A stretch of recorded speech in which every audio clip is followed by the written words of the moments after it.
यात्री चंदन कुमार अपने भांजा अभिषेक कुमार के साथ यात्रा कर रहे थे दिल्ली तक, और जब ये रास्ते में जा रहे थे तो एक अज्ञात व्यक्ति, आरा से ट्रेन जब खुली तो एक अज्ञात व्यक्ति ने इनसे टिकट की मांग की। इनके पास टिकट था, जनरल टिकट, लेकिन फिर भी इनके ऊपर धौंस जमा के और पीछे दिव्यांग बोगी में इनको चलने को कहा।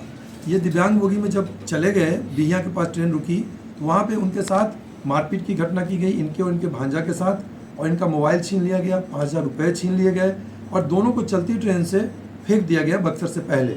यह एक गंभीर घटना हुई थी और इस गंभीर घटना में जब वो गिरे, चंदन कुमार काफ़ी चोट आई थी, तो उस समय में वो डायल 112 से मदद मांगा उन्होंने और वहाँ पे उनको तत्काल अस्पताल पहुँचाया गया और उनके द्वारा बयान लिया गया उनसे। तो पता चला घटना में कि ये जो व्यक्ति, अज्ञात व्यक्ति थे, ये उनको फेंक दिए थे चलती ट्रेन से। 5000 रुपये उनसे छीना गया, उनके भांजा से 3000 रुपये, दोनों के पास से मोबाइल छीना गया। और इतना ही नहीं, चंदन कुमार के पास से उनके मोबाइल के जरिए, UPI के जरिए 5000 रुपये इन्होंने, जो अज्ञात व्यक्ति जो अभियुक्त थे, उन्होंने ट्रांसफ़र भी कराया था। यह एक गंभीर घटना थी और रेल पुलिस के लिए एक बहुत ही चैलेंज था।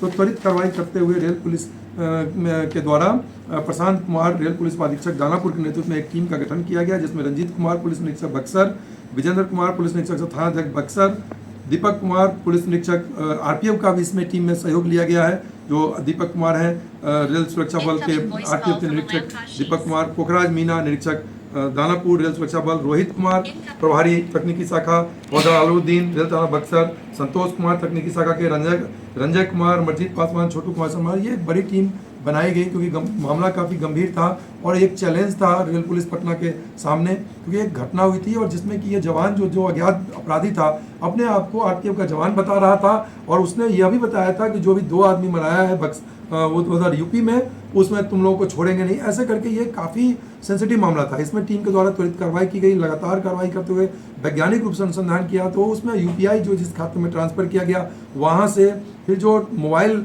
जो लूटा गया था उसके सहारे और वैज्ञानिक तरीके से अनुसंधान करते हुए ये शिफ्टिंग, ये जो इनका टेंडेंसी था अभियुक्त का, तो अभियुक्त को जो पकड़ा गया है वो है रोहित तिवारी, पिता का नाम जयराम तिवारी उर्फ गुड्डू तिवारी, और रहने वाले हैं बरिसवन शाहपुर जिला भोजपुर के।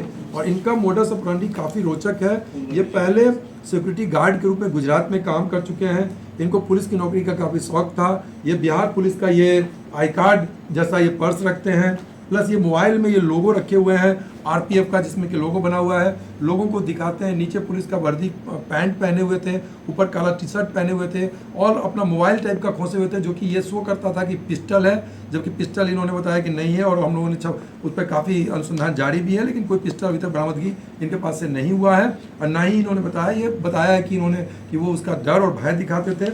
इस प्रकार ये एक पुलिस के का धौंस जमाकर ये इस तरह से कार्य करते थे। उसके अलावा जो इनका दिमाग में जो एक चलता था, एक सुनियोजित, जो शुरू में लग रहा था कि साइकोलॉजिकल कुछ इनके साथ है जिसमें कि ये इस तरह का कार्य कर सकते हैं, लेकिन वो साइकोलॉजिकल वाली बात अभी तक नहीं आई है। और इनका जो मेन मोडस ऑपरेंडी आ रहा है कि दिमाग के काफ़ी सातिर हैं और ये जो जिससे UPI इन्होंने जिस अकाउंट में लिया है वो भी छीना हुआ मोबाइल है, मानवपुर के एक व्यक्ति का, उस पर अनुसंधान जारी है। और वो आईफोन था और उस आईफोन के जरिए, उस UPI के जरिए ये उस UPI में उस खाते में मंगाया पैसा, जो कि एक छीना हुआ मोबाइल था, वो खाता डिफरेंट था और तुरंत उससे पैसा फिर ये ट्रांसफ़र कर लेते थे, खरीदारी कर लेते थे। इस प्रकार ये सोच रहे थे कि ये काफ़ी इसमें साथी इनके होने का तथ्य सामने आया है।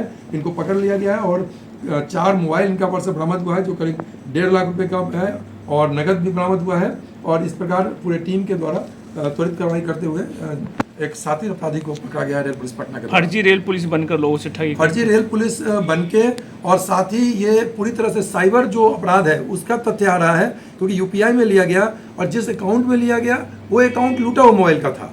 तो एक स्थापित तथ्य जो चल रहा है कि मोबाइल से साइबर अपराध धड़ल्ले से हो रहे हैं, वो एक तथ्य फिर से स्थापित हुआ है और उसमें इनके द्वारा रेल पुलिस कार्रवाई की गई है। क्या ये ट्रेन से फेंकने का इनका काम था लूट के बाद? पूर्व में जो 2 दिव्यांग कोच में 2 लोगों को बैठाए हुए थे, लेकिन जो अभी सामने आया है उसमें इन्होंने और किसी के फेंकने की बात नहीं एक्सेप्ट किया, लेकिन उस बिंदु पर हम लोग अनुसंधान कर रहे हैं। ये अकेले घटना को करता था या इसके साथ कुछ और भी लोग? अभी तक के जो जानकारी मिली है इनसे, उसमें एक यही थे, इनका शिफ्टिंग लोकेशन आ रहा था, ये लगातार मूवमेंट में थे। और जो पकड़े भी गए हैं तो एक आश्चर्यजनक तथ्य है कि कभी छपरा, कभी झारखंड, कभी कहीं 48 घंटे में ये लगातार मूवमेंट में थे और गांधी मैदान से आश्चर्यजनक तरीका से, जो कि ये टीम के द्वारा लगातार छापामारी की जा रही थी, तो ये गांधी मैदान में ये बेंच पर सोए हुए अवस्था में मिले।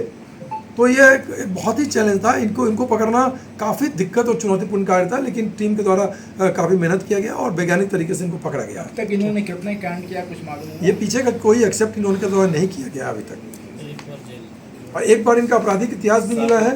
ये पूर्व में ये जेल गए हुए हैं किस मामले में? मोटरसाइकिल चोरी के मामले में। शाहपुर थाना कहाँ से?